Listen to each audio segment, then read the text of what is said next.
ស្ដីអ្នកនរគ្នាបាទជួបជាមួយខ្ញុំបាទប្រូស៊ីននៅក្នុងវីដេអូថ្មីដែលយើងខានជួបគ្នាយូរហើយឥឡូវយើងមកលេងជាមួយនឹងហ្គេម Free Fire ហើយយើងមកតែឯងទេបាទឥឡូវយើងចុះទៅកន្លែងរោគចាក់ជាមួយនឹង skill ជាមួយនឹង skin ជាមួយនឹងសម្លៀកបំពាក់សាមញ្ញទេបាទមានអីអស្ចារ្យទេបាទ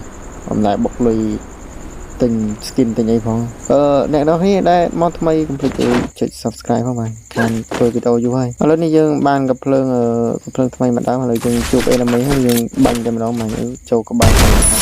ទៀតខ្លាំងមែនទែនឥឡូវយើងរើកំភ្លើងបន្ថែមទៀតដើម្បីឲ្យវាមានពេញខ្លួនទៅយើងស្រួលបាញ់គេប្រកាស 100% ថាអាចនឹងឈ្នះគេណាដូចជារៀងស្ងាត់អ្នកនរគ្នា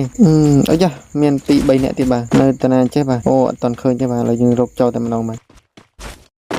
នោះឥឡូវយើងឃើញហើយបាទបាញ់តែម្ដងបាទអូហូចូលក្បែរទៀតតែមែនតើបាទឥឡូវយើងឃើញមាន enemy ប៉ះគ្នានៅខាងមុខបាទឥឡូវយើងបុកចូលតែម្ដងណាចេះអត់ឃើញស្កប់ពីចម្ងាយខ្ញុំចង់ចូលចិត្តឥឡូវយើងចូលចិត្តតែម្ដងនេះទៅដល់ណាហើយងាប់អស់ហើយទេ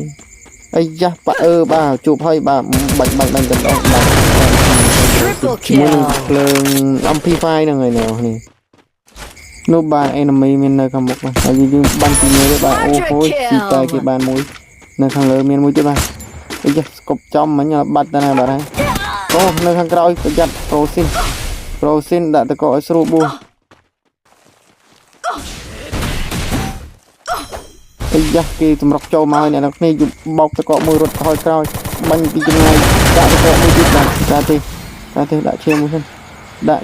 សិនប្រូស៊ីនដាច់ខ្យល់ហើយអីយ៉ាមកពីណាចេះអូឆ្ងាយអូហូយស្លាប់បាត់ទៅហើយប្រូស៊ីន